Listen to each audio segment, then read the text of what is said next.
$300 million পাচারের অভিযোগে শেখ হাসিনা ও জয়ের বিরুদ্ধে দুদকের অনুসন্ধান শুরু।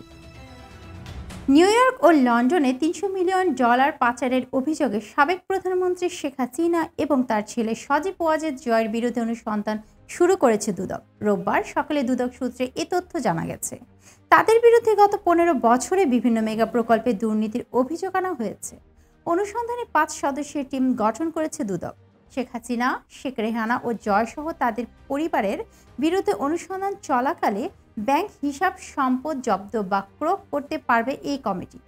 রূপপুর পারমাণবিক বিদ্যুৎ কেন্দ্র থেকে 59,000 কোটি টাকা সহ বিভিন্ন প্রকল্পে ওঠা 80,000 কোটি টাকা পাচারের অভিযোগ উঠেছে তাদের বিরুদ্ধে। এছাড়া আশ্রয়ন সহ 8টি প্রকল্পে দুর্নীতির তথ্য আমলে নিয়েছে দুদক।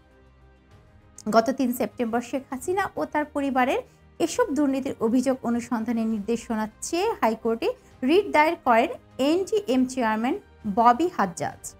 শুনানি নিয়ে এসব অভিযোগ অনুসন্ধানে দুদকের নিষ্ক্রিয়তা কোনো অবৈধ ঘোষণা করা হবে না তা জানতে চেয়ে গত 15 ডিসেম্বর রুল জারি করেন হাইকোর্ট।